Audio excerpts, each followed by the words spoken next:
Adolescent is displaying, quote, bad or different behavior, but they may not be able to tell exactly what is wrong. One possibility for this behavior is called attention deficit hyperactivity disorder, or ADHD. Certain medications can improve attention, focus, goal-directed behavior, and organizational skills. A child who is diagnosed with ADHD and treated appropriately can have a productive and successful life. But many parents are fearful of the various drug therapies being offered by doctors. Today, my guests and I will discuss the ADHD dilemma. Joining me to help explore this complicated topic is Dr. Theresa Cerulli from the Hallowell Center. Dr. Cerulli is board certified in psychiatry and is on staff at Brigham and Women's Hospital, Faulkner Hospital, and Beth Israel. The Hallowell Center specializes in the treatment of attention deficit disorder, worry, anxiety, and child learning disabilities. And we have Chris Garrison, the Massachusetts director of the Citizens Commission on Human Rights. The Commission is a watchdog organization that focuses on mental health. Welcome over an update. Thanks for coming in today. Thank you. Thank you. Dr. Cerulli, let me start with you. Let's just talk, get our definition straight here. What exactly is ADHD, and how does that affect the development of a child?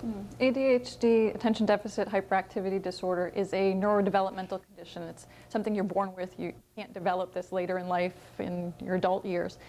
And symptoms have to have been present before age 7, even though the diagnosis may not have been made before age 7 in children. In other words, you can be diagnosed as an adult, but the condition has to have been present since birth. And how do you know, what are the symptoms? Does a parent know that their child has this disorder, at birth or when they're an infant, or are you not able to find out until, say, age 7 or so? It's a good question. Very difficult diagnosis to make in the sense that symptoms of inattention, ADHD is characterized by symptoms of inattention, hyperactivity, and impulsivity. Those are the 3 hallmarks of ADHD. And those are symptoms. They're not just like saying someone has a fever. It's not a diagnosis. If someone has a lot of kids are like that at 2, 3, 4 years old. Absolutely. In fact, most of the neuropsych testing that we do for diagnosing ADHD, one of the many steps, I should say, in diagnosing ADHD, we don't do until the children are age 6 and older, because by definition, children are inattentive. Under age 6, it's very hard to differentiate between what's normal, boys being boys and girls being girls, and what's truly a diagnostic condition. So age 6 and up is when we start actually testing, although, and most medications are FDA approved for age 6 and up as well. Is there a medication that is the most common, sort of the drug of choice, more or less? Ritalin is probably the one that's most familiar because it's been out since the 1930s and was traditionally what we would use to treat ADHD. However, in the last 5 years or so, there's really been an explosion of different medications now and different medication options, both stimulant medication and non-stimulants, and alternatives to medication altogether to treat ADHD. And is medication the only way, drug therapy, the only way to treat these kids?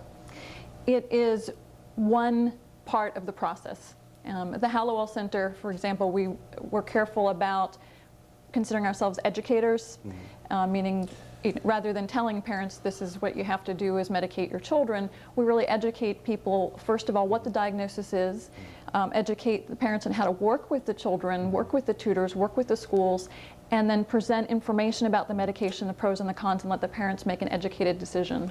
Now, Chris Garrison, why is the Citizens Commission on Human Rights involved in this issue, so heavily involved in this issue?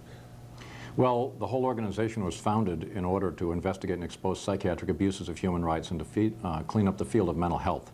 But you see over the last decade or so, there's just a huge influx of children being labeled with mental disorders, especially ADHD, and being drugged for those disorders. And it's just gotten to a huge proportion.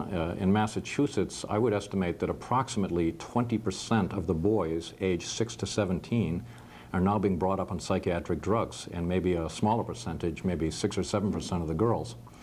But just seeing those different ratios, the fact that most of the kids that are labeled ADHD are boys, shows you that the normal rambunctiousness of boys, their tendency to maybe wrestle or roughhouse and so forth, just they're more hyperactive by nature, that normal tendency of boyhood has been turned into a characteristic of a mental disorder, and you have a gigantic amount of drug sales and mental health treatments being sold as a result. Are you arguing that there's an overuse of drugs in treating children with the ADHD? Definitely. And also, I wanted to take up a point here. She talked about the diagnosis of ADHD in response to your last question.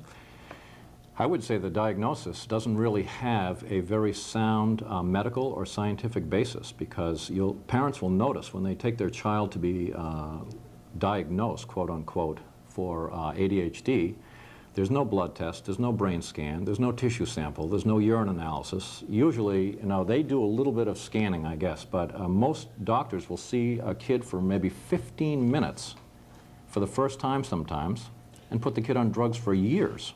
And there's no real diagnosis being done. And even if they did a real diagnosis, they wouldn't find so-called chemical imbalances. There's no way to do a test on that. Okay, we're going to take a little break. When we come back, we're going to continue our discussion, because I realize now you're a doctor and you're not, but yet you have some strong feelings, your concerns about the rights of parents here. We're going to talk more about this when we come back. Stay with us. And we're back talking about ADHD and treatment for this disorder in adolescents and young children.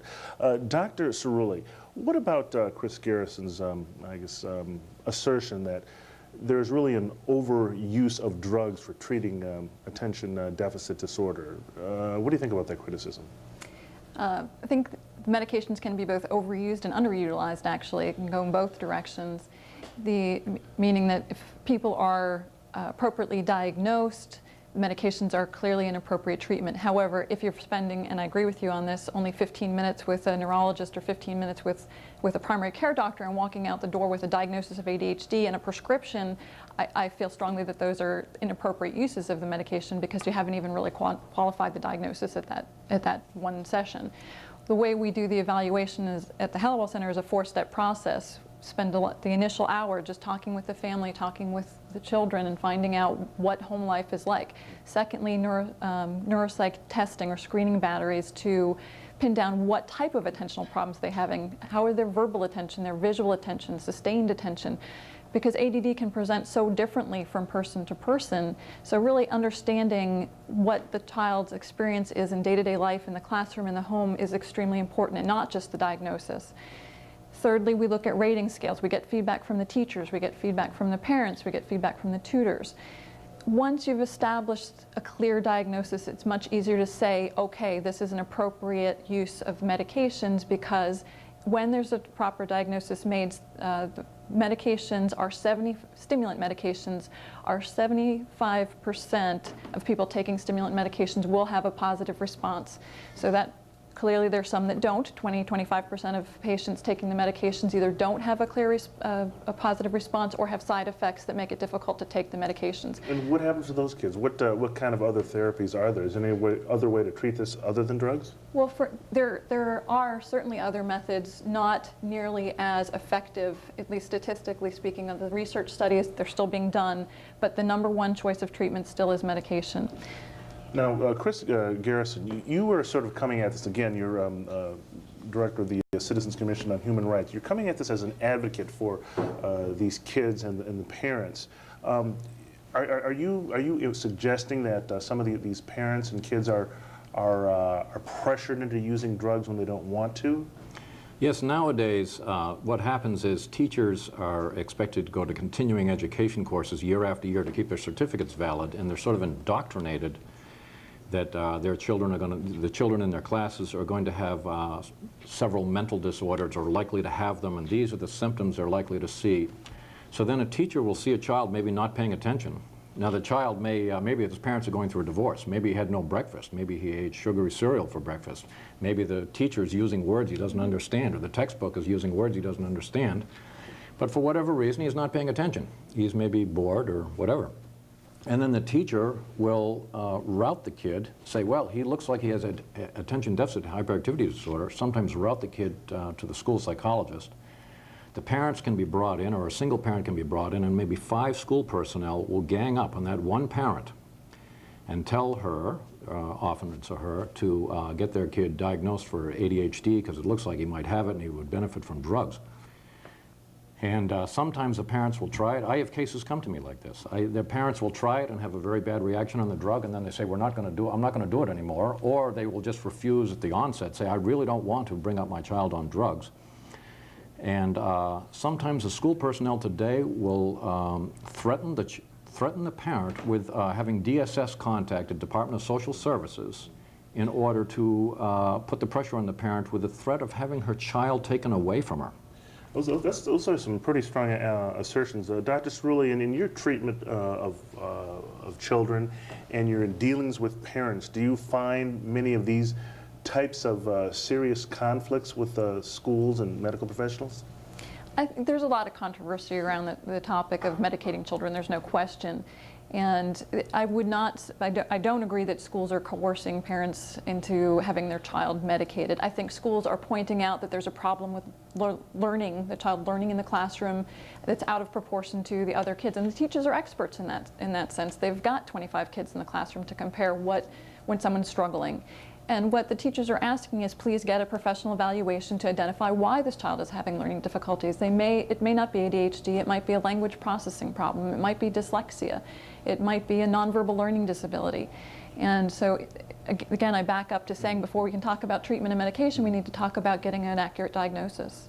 Now, one other thing that Chris Garrison brought up, he talked about the statistics. I don't know if you agree or disagree with these about 25% of boys. About 20%. Excuse me, 20% of boys is what you said, being on some sort of drug force psychological reasons. Yeah. First of all, is that statistic accurate from your standpoint, and what does it mean? Why are so many kids on these drugs now? Well, we're not talking about just attention deficit disorder medications when you're talking about the statistic, and my understanding is it's about 20%. 20% of children now are considered to have a diagnosable, quote, psychiatric condition. I would like to say neuropsychiatric. The 25% you're quoting in terms of medication, that could include anything probably from sleep medication. I was thinking 20%, around 20% total. That would include kids being brought up on antidepressants as well. But why so many? Why now? Why are there so many kids? I mean, certainly we didn't have this in the past. There's certainly been an increase over the years. I believe it's a 2- to 3-fold increase in the number of children taking medications. I think there's greater public awareness. I do agree that with some of the direct marketing, that sometimes parents are coming in, direct marketing, TV, radio ads on medications, that parents will sometimes come in, they're more educated, they're on the internet, they know what the alternatives are. Okay, we're going to talk more about this. Stay with us, we'll be right back. More on ADHD and various treatments. And we're back talking about attention deficit disorder and the various treatments for it. Chris Garrison of the Citizens Commission on Human Rights. When we were talking earlier, you sort of implied that there are many more. Well, I guess we all agree there are many more children on various drug therapies today than in years past. I think your implication seems to be that we got along without them before. There's really no reason for all these kids to be on all these drugs now. Is that what you're saying? Or? Yes, that is what I'm saying. And also, people should notice how there's such high percentages of kids being drugged today. And that percentage is just going to grow and grow. It's just like I have the DEA statistics with me for methylphenidate, and it's up from the year before. And there's a marketing push. The children are a drug market, and there is a gigantic push to get sales in that market, as there is in other markets too. Just with elderly or various parts of society, like the prison population. You have a gigantic number of prisoners being drugged. DSS, we have recent statistics from Department of Social Services where 88% of their kids are labeled with a mental disorder. And we know they're drugging them sometimes, the kids in DSS get drugged sometimes 5 drugs at once. But certainly you know that some kids do have problems paying attention in class, can be disruptive for other students. Obviously that's something that really needs to be dealt with. You're certainly not saying that behavior is something that should be ignored. Yes, but years ago, say 30 years ago, psychiatric treatments, they wouldn't even get insurance for them. And in those days, you wouldn't have a lot of kids being drugged. You had all kinds of kids in the schools, in American schools, all kinds of kids, but they weren't being drugged. They were dealt with tutoring or a little more one-to-one, or they had something called a guidance counselor who wasn't trained in psychology particularly. They might have been a good reading teacher. But we used to deal with these kids. And I think we had better education in those days too. And now, around the world, there's all kinds of countries, they don't drug their kids. But the American companies are exporting this idea to other countries, but still most of the world does not go in for the labeling and drugging of kids for made-up diseases. And how do you treat some of these kids who just can't pay attention in class? what do you do? Well, there's a lot of if things. not drugs? One of the first things, what we recommend a very thorough medical examination of a person as a first step, because there can be different things. The last show we did, we had a nurse here. We had a nurse here who had, she had a student come to her who had low grades and was about to be labeled depressed and ADHD. She did a blood test and urine analysis, found out the person had a deficiency in B12, a vitamin. Gave the person B12, the person's mood and their grades shot upward and was more or less handled. Doctor, what do you think about this discussion that there's just too many drugs taking place in kids these days? I know, do you know of any studies that have compared using drugs and not using drugs? There was a study called the MTA study, the Multimodal Treatment Assessment Study of ADHD. This was an NIMH, National Institute of Mental Health funded study, so not a pharmaceutical company funded study, comparing behavioral treatments, medication treatments, or combined medication behavioral treatments for ADHD. And this was not 10, 20 children, this was thousands. The results of that study were the medication treatment group, had a 75% improvement in terms of the symptoms of ADHD. The second group, the behavioral treatment only, and that was a very structured behavioral treatment, working one-on-one with individuals and assistants with daily living skills, etc. That group had no significant improvement over baseline. The combined medication and behavioral treatment group had only slightly higher, better results than the medication alone group. So it really pointed out how strongly important the medications are in treating. And I'm not saying that in place of behavioral treatment, but certainly in addition to working with the families around education is so important. Looking at alternatives, looking at dietary changes that can be made. But none of those alternatives have ever been shown to be, that can replace medications. They're like diabetes. If you're going to treat diabetes, you have to make dietary changes. You absolutely have to change your lifestyle. But you still have to take your insulin. It's both. Well, no, I believe you said before that, did you say 75% of the For kids stimulants. respond? 75, correct. Respond to the drug therapy? Correct. Now, what about this other 25%? Is it that you haven't found the right drug yet? It hasn't been invented yet? Is that the problem? You asked earlier about the genetics of the disorder. Is this a heritable condition? And the answer is yes. We suspect that there are different forms of causes of ADHD, dopamine transport. I won't get into the neurobiology in detail, but clearly there are different subtypes of ADHD, and we suspect that that's why some of the patients are medication responders and some are medication non-responders. Also, it may be that the 25% could not tolerate side effects of a medication, and I absolutely agree there are side effects in which people should not continue to stay on medications. Again, as an educator, I just think we need to present alternatives, present the data, and let parents make an individual decision. They are the experts. Surely you must be sensitive to the concern that we're talking about kids here and so many drugs, giving kids drugs. That's what gives most parents, who are not medical professionals, just pause for concern. Well, I want to separate out the medications for ADHD from other psychotropic medications, and the reason being that the ADHD medications, the stimulants, were tested on children. Ritalin has been out since the 1930s. The studies that we have, the published data is on children. As opposed to the other psychotropic medications, what was the other way around. The study population was often adults in terms of looking at antidepressants, anti-anxiety medications, sleep medications. We extrapolated that to children, but there's not a lot of data there. ADHD medications, it's the opposite. We don't have the data on the adults. In fact, only one, Strattera, came out about a year ago, the non-stimulant, has been FDA approved for treating adults with ADHD. Most medications are FDA approved for children. Those were the groups that were studied. So we do know what the side effects are. Okay, all right. We're going to continue our discussion when we come back right after this break. And we're back talking about attention deficit disorder and the various treatments. Chris Garrison of the Citizens Commission on Human Rights. How does a parent negotiate all of the medical questions and controversies in trying to decide what's best for their child? Well, they need to get educated. You can go to your local pharmacy and ask for the insert that goes with a bottle of drugs and look at the side effects on the insert. Your pharmacy will give it to you. But you need to go on the internet. You need to find out about the side effects of the drugs. And there are a lot of side effects. And one thing I just want to take up, you made a point in your last talk there. You compared the drugging of kids with stimulants for ADHD to, you know, taking insulin for diabetes, and that's not really, that's kind of a tricky comparison because insulin is a normal thing that the body produces. Amphetamines and methylphenidate are not something normal for the body. They're actually toxins, and there's a lot of side effects to these drugs. Common side effects of the stimulants given for ADHD are things like having headaches, loss of appetite, insomnia. Sometimes the kids need to be put on another drug to fall asleep. Stunted body growth is another one. I have a study here. This just came out. This has been known for years, but just a study from Australia, the year 2003. The title of it is Slowing of Growth in Height and Weight on Stimulants, a Characteristic Pattern. And these drugs cause stunted body growth, and parents should be told about this. Okay, now, again, now you're the doctor. What do you think about his study and his claims?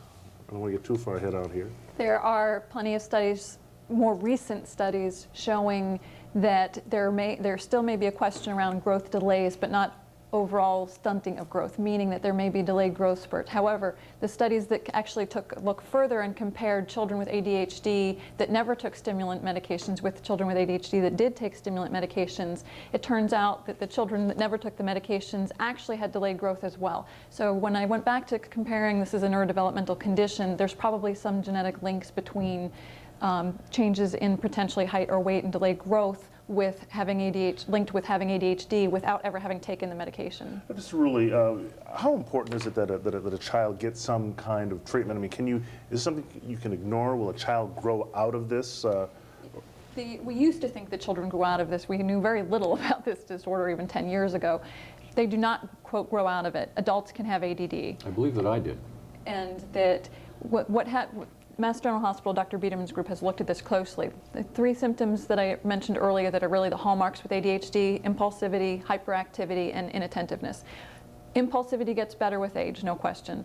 Hyperactivity gets better with age, no question. Whether that's related to behavioral, social norms, learned behavior over time, unclear, but it does get better. The inattentiveness does not change. The curve is flat over time. So the reason we developed the term ADD, it's really more properly phrased as ADHD, predominantly inattentive type, is a classification for adults because they truly have grown out of the hyperactive and impulsive symptoms. Chris, said you believe that you had it, and did you take drug therapy for it?